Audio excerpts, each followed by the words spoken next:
Good afternoon, everyone. Happy Valentine's Day, especially happy Valentine's Day to those of you celebrating with us on a flight somewhere over the Atlantic tonight instead of with your significant others. Wish you peace and tranquility at home. With that, Matt, Sean, you want to go first? Sure. Happy Valentine's Day to you. Thank you. Thank you. Wanted to ask you about, to start off, the talks in Cairo that took place recently that are in some form. I know there's a limit to probably what you're going to say about it, but do you have any assessment right now about how things stand? Is the U.S. still hopeful that there could be a deal for hostages and a pause in fighting? As has always been the case, I don't want to kind of give a day-by-day, step-by-step update or assessment on the talks or the status of them or where they might stand.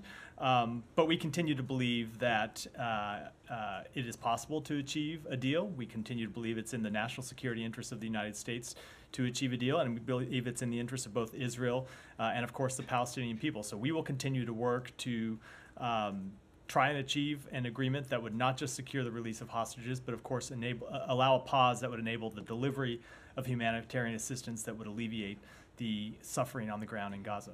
Sure. Not to jump around too quickly, but I was wondering if you could comment on today's developments in Lebanon. There's some strikes there from the Israeli side in particular. How dangerous is the situation in Lebanon? Do you have any reaction in particular to the use of force? We continue to be concerned about escalation in Lebanon. As you know, it has been one of our primary objectives from the outset of this conflict to see that it not be widened, to see that it not be escalated in any way. That continues to be a primary national security objective of ours that we will continue to pursue. And we continue to believe that there is a diplomatic path forward, and we will continue to push forward to try to resolve this issue diplomatically so both Israelis and Lebanese can return to their homes. Is there active diplomacy in Lebanon right now? There is active diplomacy. There's been active diplomacy on this question for some time. I'm, of course, never going to get into the underlying details of those diplomatic conversations, but we continue to pursue diplomatic resolution of this situation. And just one more before I yield to somebody else. I'm sure you saw, and I believe the National Security Advisor was asked about it, but I wanted to ask you the report from the Wall Street Journal on white phosphorus use in Lebanon. Is there anything you can say whether the State Department is actually looking into that? So, as I said yesterday, we are reviewing reports of human rights violations and civilian harm incidents through the CHERT process that we set up last August. I'm not going to comment on the specifics of any one incident. We take these on a case-by-case measure and assess them to see whether, number one, civilian harm actually occurred, and two, to identify any appropriate policy responses if it has occurred to mitigate such, to reduce the risk of such incidents happening in the future. But we are going to make it as a kind of blanket policy not to confirm specific incidents that may be under review. Saeed, go ahead. Thank you. I want to ask you a couple of questions on Gaza, but first I wanted to ask you about what the Israelis did today, demolished a house for Fakhri Abu Diab. He's an activist against demolition to basically make room for a biblical theme park. You have any comment on that? We condemn the demolition of Fakhri Abu Diab's home. He is a community leader in East Jerusalem. We believe that demolition not only obviously damages his home and his family and the lives that they have built there, but the entire community who live in fear that their homes may be next. This has been their family home for generations. Part of the structure dates back to before 1967. He has been an outspoken community leader, including against demolitions, and now his family has been displaced. But I would also like to reiterate that the impact of these demolitions, this is obviously not the first, goes beyond just the impact on this individual family. These acts obstruct efforts to advance a durable and lasting peace and security that would benefit not just Palestinians but Israelis. They damage Israel's standing in the world, and they make it ultimately more difficult for us to accomplish all of the things we are trying to accomplish that would ultimately be in the interest of the Israeli people. And so we condemn them and will urge them, continue to urge that they not continue. Mm-hmm. Well, you know, Silwan is really adjacent to my neighborhood, so I know the area. I know how many people have lost their homes, how many homes have been demolished. But the Israelis seem to have, a methodical plan going forward? I know that you condemn, but do you condemn saying or else, for instance? So- You must stop this, and they should not demolish anybody's home, not even for, as a form of collective punishment if someone has done something from the household. So we condemn them, and let me tell you what we are offering as an alternative. So the Secretary has made clear that after conversations with others in the region, that there is a path forward, an alternative path to the one that Israel has pursued to date, to provide lasting peace and security for Israel, and it would include the establishment of two states. And we will continue to pursue that path. And we have made clear, and other countries in the region, including Saudi Arabia, have made clear that there are enormous benefits on offer for the Israeli people should they pursue that path, including in further integration with the region, including security guarantees. And so when it comes to all of these types of issues, what we will continue to lay out is the vision that we think is a better path, as I said, not just for the Palestinian people, but ultimately that provides greater security benefits for the Israeli people as well. Now, on the looming, or the expected attack on Rafah, I know that the President, the Secretary of State, you from this podium many times overwarned against such a storming of Rafah. But on the other hand, I mean, one reads reports and so on that, okay, by not doing anything or by not saying that there will be consequences if you do this, you're basically green lighting, or giving a green light to Israel to go ahead. I mean, we don't like it, but we're not going to do anything about it. I think that would be a significant misinterpretation of what we have said. We have made quite clear, both publicly and privately, that we cannot support any military operation in Rafah until such time as Israel has developed a humanitarian plan that can be executed, and that they have executed such a plan. So I know people like to jump ahead far into the process and talk about what ifs, but we're not at the what if stage right now. We are at the making very clear to Israel what we expect stage, and we have seen the government of Israel ask the military for such a plan.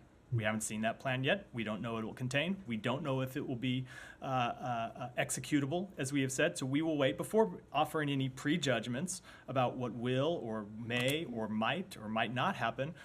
We're going to wait to see what that plan looks like and then engage directly with the government of Israel about it. So you're saying, yeah, you can do this with the caveat that you have to make sure that the population, the civilian population, is not harmed or somehow moves from place to place. Now, remember, these people have already been moved there. They've been, instructed by the Israelis to go to Rafah. You don't have to tell me, remember, I said that myself from this podium. I remember, but this is the thing. I mean, it's deja vu, all over again. Which is why we have made clear that there has to be a plan. Look, all over again. There are Hamas. There are, as I've said yesterday, there are two things that are true in this situation, right? Yeah. One, that there are Hamas battalions that operate in Rafah, that exist in Rafah, that continue to pose a threat to the national security of Israel. Hamas battalions, part of an organization that attacked Israel and has made clear they want to continue to attack Israel. At the same time, so I'd say, as a first matter, of course, Israel has the right to take military action against those Hamas battalions that pose a threat to it. At the same time, they have an obligation to make sure that they only do so in a way that puts civilian protection first. And that is what we have made clear to them. And so we will see the plan that they will develop. And I will wait and pass judgment until we see that. Okay. Alex. Topics. I'll start with NATO, given the recent debate in this town. NATO today disclosed that its defense spending hits high record, so record high. 18 members 18. About to hit the 2%. Up from 11, I believe, right? Target, not the goal, or they don't owe anyone any money. But can you speak to this importance of this development? We think it's incredibly important. So look, we have made clear that there are targets that NATO countries have agreed to, that they would spend 2% of their budgets on national security. We have made clear that we expect countries to meet that target. There is often this misnomer that countries pay money to the U.S. and they're in arrears. That, of course, is not factually the case. That's not factually how it works, but there are defense spending targets that they're supposed to meet. And as the Secretary General announced today, a record number of those countries are now meeting those targets, 18, almost 2/3 of the alliance. And we continue to see progress from other countries towards meeting those targets, and we will urge those who have not yet met them to continue to take steps to do so. But again, as I said earlier this week, NATO is an alliance that the American people derive tremendous benefit from, provides some tremendous security to the United States, and that's why we have seen durable, long-lasting, widespread support, not just in Congress, not just from leaders in Congress, but also from the American people, and we expect that to continue. Thank you. A couple of questions on sanctions. The U.S. took part today in Brussels at EU sanctions coordinators forum. This is the first time, if as far as I follow. The reports that EU, on its end, is considering secondary sanctions against, Central Asia, Turkey, and other countries or companies based in those countries in its next package. I know you don't, telegraph your sanctions, but can you at least assure us? But would I do it in this case? At least assure us okay. that you will not, you'll follow the suit once they put it out. Or Assure you that what? That the U.S. will not lag behind when Europeans move forward. I don't think if you look at the United States actions in this regard, we have been a leader. We have been at the forefront at holding Russia accountable for its actions, and we will continue to be a leader in this regard. But of course, as you, I think, knew by the way you framed your question, I am not going to preview any sanctions action that we may or may not take. And on that line, Putin today signed a confiscation law, which experts believe that further complicates, and endangers, if you want, foreign investment, including Americans. And this is something we discussed in this room before, that State Department recently updated its business advisory for Burma. Why not imposing same advisory on Russia? I just don't have any update on where that stands. And my final question, if you don't mind, on Nagorno-Karabakh. Jake Sullivan today from White House podium announced that the conflict in itself, also support for the victims of the conflict, he said, is part of the next package. Is the State Department looking for additional resources, and in what form you are trying to get involved? Additional resources in what regard? In the next package, he mentioned that the Congress should support supplemental because it also covers, among other conflicts, he mentioned Nagorno-Karabakh. So what additional resources we are seeking right now? So there are additional resources that were in the supplemental request for humanitarian assistance. I didn't see all of the National Security Advisor's remarks. I believe that's what he was referring to, or I suspect, I should say, that's what he was referring to. But there was humanitarian assistance contained in the supplemental request that we put forward, and in the bill that was passed the Senate that could be used by the United States for humanitarian response to conflicts all around the world. Any update from you about additional efforts that U.S. wants to bring together the sides and to discuss the conflict? Anything about the next couple of days, weeks? I do not have any schedule announcements for you. I know what you're getting at, but I'm not going to bite, Alex. I want to go back to the Lebanese-Israeli border, if you don't mind. It's clear now that Hezbollah announced a few days ago, or a couple of days ago, that his war activities or military activities or engagement in this conflict is linked to the war and military activities in Gaza. If there is a humanitarian pause, he will pause. If there is end of the war, he will end his activities. Is it the same diplomatic approach you're applying to this conflict in the northern border, or you are trying to push Lebanon to distance itself from the conflict, regardless of what happens? We have had specific diplomatic engagements related to the situation at Israel's northern border and to resolving that situation diplomatically beyond the efforts to secure a humanitarian pause. Now, that said, of course, it is our assessment that achieving a humanitarian pause and an agreement to secure the release of hostages would help with the risk of escalation and might help lessen the risk of escalation. That's one of the many reasons why we continue to pursue such an arrangement. Thank you. Okay.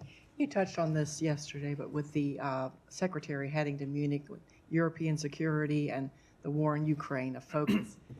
Does he find himself in a difficult negotiating position with foreign aid stalled in the House?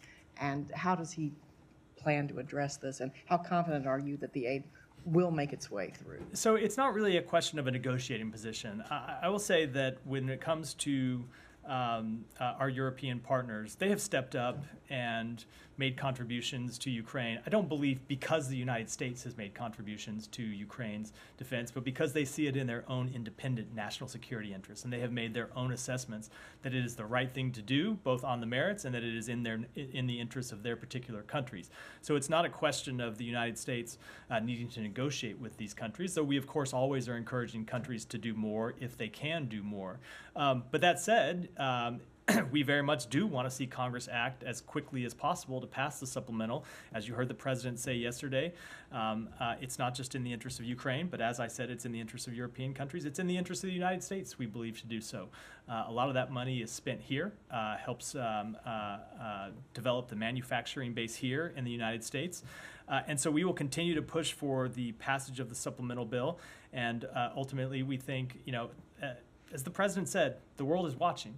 And certainly, I'm sure that when we are in Munich, we will hear directly from foreign leaders that they are watching very much what Congress does. We know the Ukrainian people are watching. And as the president said, history is watching as well. Go ahead. Yes, it's on Pakistan elections. Thank you. How is U.S. State Department tackling the pressure from some of the U.S. lawmakers who are asking the State Department not to accept the results of Pakistan election until and unless thoroughly allegations of rigging are investigated? So we have called for those allegations to be investigated. We think that's appropriate step to take. That is our response to questions of irregularities, not just in Pakistan, but when we see them anywhere in the world. We think that they're thoroughly investigated and resolved, and so that we will continue to call for that. But at the same time, it's clear that the elections in Pakistan were competitive, and we look forward to working with the government once it's formed that the people of Pakistan elected. Oh, yeah, Sean, go ahead, and then I'll come back. Sure. Just on that, I mean, of course, as you've probably seen, that there's a coalition being formed in Pakistan that doesn't include Imran Khan's party. I know you're probably loath to talk about the details of Pakistani politics, but you've noticed. But I want to try anyway. To be fair, loath to talk about the internal details of politics in any country, but. Sure. But can I just ask you if the U.S. has an assessment on this, whether this is in keeping with democratic principles to have the largest winner being excluded from the emerging coalition? Look, that is ultimately an internal matter. You see this in a number of countries that have parliamentary systems of government where no country has, where no party has established a majority. You see the kind of coalitions that are formed. Ultimately, that's not a decision for the United States to make. It's a decision for Pakistan to make. Sure. I promised her I would come to her next, so. In fact, I was calling on her before Sean interrupted, so anyway. Sorry, and now I interrupted you, so I apologize for that. Go ahead. The Foreign Policy magazine published an investigative report last week which shows that a former drug trafficker, Mr. Bashir Noorzai, who was serving a lifetime prison here in the United States, but was later released to the Taliban in exchange for one U.S. citizen, now started to working closely with the China in the mineral contract and doing money laundering for Taliban. What's your reaction to Chinese for this kind of partnership with this former drug trafficker? I have not seen that report. Let me take it back and get you a comment on it. Now, go ahead.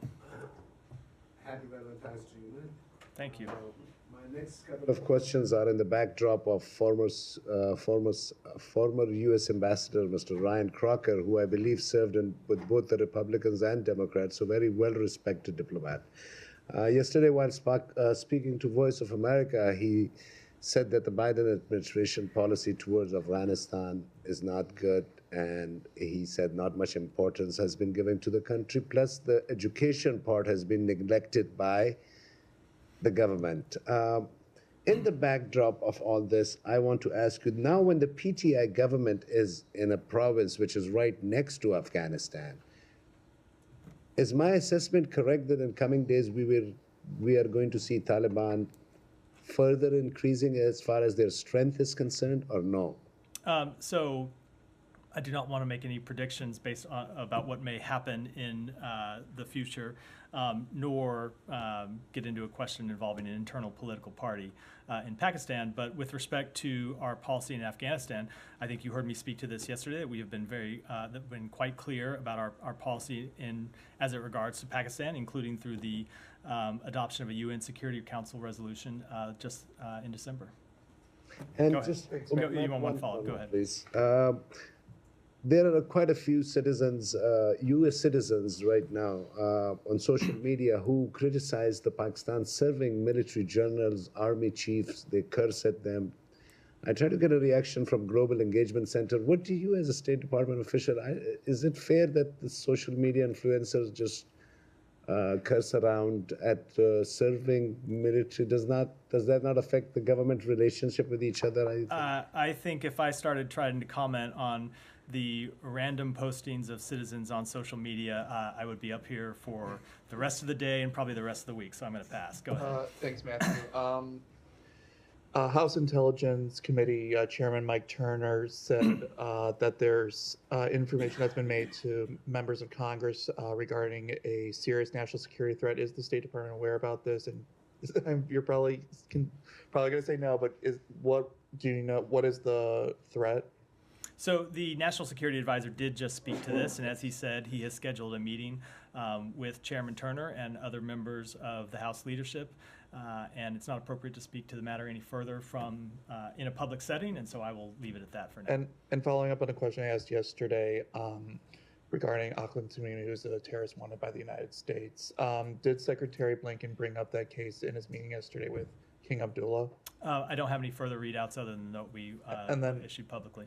And then finally, the House CCP Select Committee issued a report stating that some U.S. venture capital firms invested $3 billion into critical tech companies in China, some with ties to PLA and involved in genocide. What's your reaction to that? And has the Biden administration taken actions in the past to curb investments going into China, and does more need to be done? I have not seen that report, so I do not want to comment on the details of the report. But of course, there are U.S. statutes that prohibit the U.S. companies from doing business with companies that are engaged in genocide. And in addition to that, on a separate note, I will say that the U.S. has opposed a number of investment restrictions as it relates to China.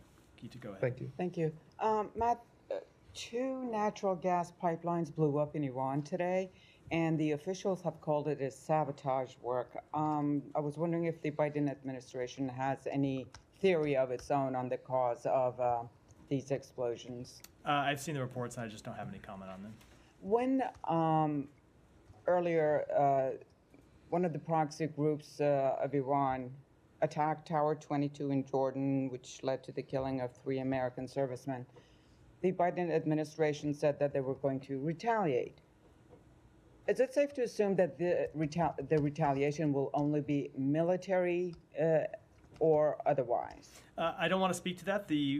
We have made clear that some of our responses would be seen and some would be unseen, and I think I'll leave it at that. Yeah. Go ahead. Thank you very much.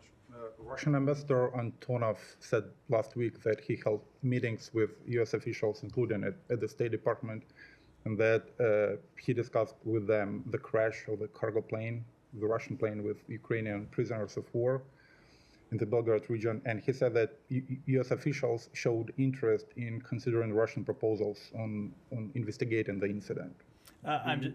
Sorry, go ahead. Can you confirm that the U.S. is ready to investigate the incident? I cannot. I'm not aware of those meetings or able to comment on them in any regard. We obviously have an embassy in Moscow that does at time engage with the Russian government, but I don't have any readout of those meetings. One more question on the same issue. Vedant said last week that the U.S. doesn't consider Russian claims about the incident as credible.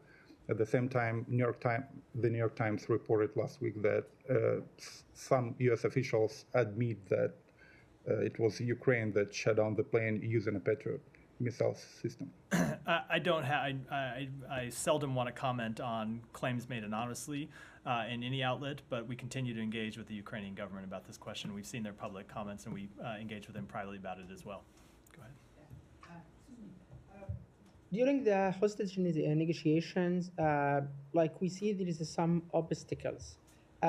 Like from your perspectives, which party is like more flexible for making these deals happen, like Hamas or Israel? Because what we see in the media, that like Hamas submitted a full proposal, but like we see Netanyahu is kind of a stubborn guy somehow. How do you assess this? And the like last question related to the Rafah. We see many protests in like Karm Abu Salim border, like Israeli people preventing many aids to get in Rafah from their side. What is the action that you can take to facilitate this? Like, are we going to put some sanction? Like, what real effort that you do to convince the Israeli government to like let this protest stop and let this humanitarian aid get in the Rafah?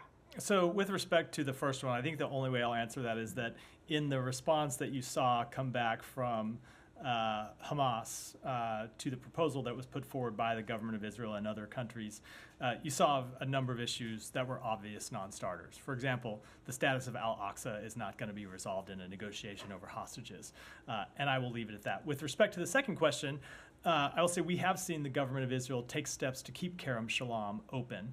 They've declared the area around Kerem Shalom a military zone. The IDF has moved forces in to police that crossing to ensure that it can stay open. So much needed humanitarian assistance, including humanitarian assistance that was supplied by the United States, can continue to flow into Rafah, and we think that's important to do it. It is extremely unfortunate that at times that crossing has been blocked. We have engaged with the Israeli government and made clear that it is the position of the United States that it ought to be that it ought to remain open, and they ought to take whatever steps they can to make sure that it remains open. And we're glad that they have taken those steps. Go. I'll come to you next, Saeed. Thank you. Good afternoon, sir. I have a couple questions on Gaza. It's been over 2 weeks since Israeli forces attacked Hind al-Rajab's family, killing her aunt, uncle, and cousins, leaving her trapped alone in her vehicle. We heard her pleas to the Red Crescent Society. 2 medics were sent, all to be blown up allegedly by Israeli forces. I wanted to ask about the status of the inquiry into this, just because it seems if the Israeli government, which seemingly does have a pretty sophisticated operation, is prioritizing this, they don't already know which soldiers to interview, for instance. They have Red Crescent calls, timestamps, the location of the Red Crescent staff to, question and rely on. Plenty of material to figure out who exactly to inquire with and to figure out who to hold accountable. So I want to first ask about the status of this investigation. Sure. So I think that question is appropriately directed to the government of Israel. I will say on behalf of the United States, we have made clear to them that we want that incident to be investigated. They have told us they are investigating it. It's our understanding that investigation is not yet complete. Should direct questions to them about where it stands, but we want to see it completed as soon as possible. And as I said from this podium several days ago, if accountability is appropriate, we want to see accountability put in place. I'm going to follow up to that before the second one. Was just similarly with regards to Al Jazeera cameraman Samir Abu Daqqa being left to bleed out, while Israeli forces reportedly stalled medics from reaching him.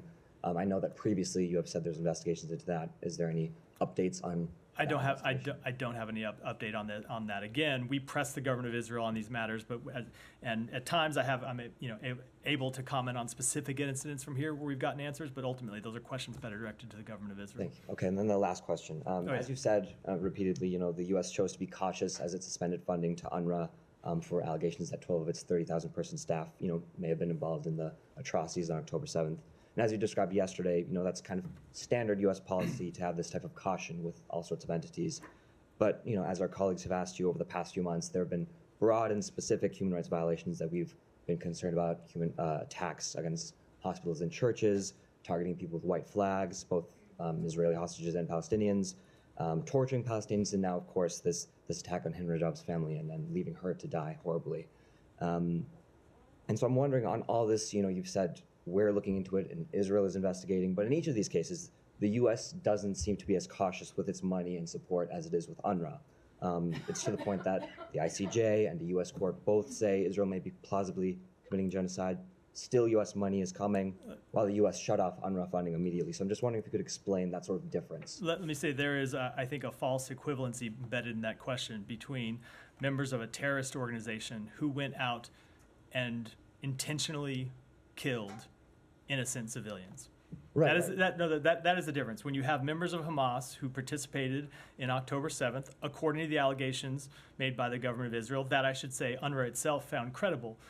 Those are allegations that UNRWA found credible of people intentionally participating in a terrorist action to murder civilians. That is different than a military campaign conducted in an environment where that terrorist organization hides behind human shields. And so we will continue to engage with the government of Israel about how to minimize civilian casualties. There have been far too many over the course of this campaign, and how to prevent civilians from being killed. But I think they are very different matters for the reasons I just articulated. Let me, Saeed, go ahead. I'm going to have to wrap in a minute to go to a meeting. So, Secretary Anthony Blinken yesterday spoke about hostile diplomacy and as an international security threat and so on. I want to ask you, the Israelis have arrested roughly 5,000 Palestinians from the West Bank, not in Gaza, from the West Bank. Almost none of them have been charged with anything since October, and no charges. What do you call this? I mean, they come in the middle of the night, they take young men and women and so on. Many are children, as a matter of fact, 12, 13, 14 years old and so on. Isn't this really something that a government in this case, leveraging the taking of people, incarcerating them without any charges, or maybe a future kind of a bargaining? So I'll say two things about that. Number one, that we want to see due process for those individuals, as we want to see for anyone. And number two, we will continue to encourage Israel not to take any steps that can increase tensions in the West Bank. Let me go to Ksenia, and then I'll come back to you. Then I got to wrap because I do have a meeting. Sorry to quick wrap today. Go ahead, Ksenia. So we say in this room that the words of the United States matter. But despite this, Prime Minister of Kosovo, Albin Kurti, has not been responding to the words, as you're aware, of the United States to suspend his decisions, unilateral decisions, immediately. You had even James O'Brien going on the record yesterday, sending a message to Kosovo. It's happening. So besides the words, what other tools do you intend to use next to compel Kurti to stop with his unilateral actions, given that at the end of the day, this is a question that concerns the U.S. taxpayer? So I'll say that we will continue to engage in diplomacy to resolve this matter, and we want both sides to return to the EU facilitated dialogue. And beyond that, I don't want to preview any specific steps from here. And can you just say about Sean? I'm going to only because I have to wrap. And I said Sean, I'd go to. Albania is tomorrow. What's that? Albania is tomorrow. I just want to ask, if Secretary Blinken in Albania is going to talk to Prime Minister Edi Rama about Kosovo issues. So let me just say, to compel him to reason with her. Whatever the Secretary is going to say to the Prime Minister, I think I'll wait and let him say it privately to them. He does have a press conference in Albania afterwards where he'll talk about that meeting. So please tune into that. Sean, go ahead, and then I do. Follow up on a statement that you had earlier on the elections in Indonesia. Yeah. I know it's quite general. I know in line with what we said about Pakistan, you're not getting ahead of who is taking power. But Subianto has claimed victory in this. Of course, as you know, until recently, he was barred from entering the United States on human rights grounds. I mean, that's been resolved since. But do you think that there's any lingering issue on human rights regarding a Subianto presidency? So you're right. We did say we would wait for the results to come in. It does appear that he's received the most votes, but I don't want to get ahead of the process. That still needs to unfold, the official process in Indonesia.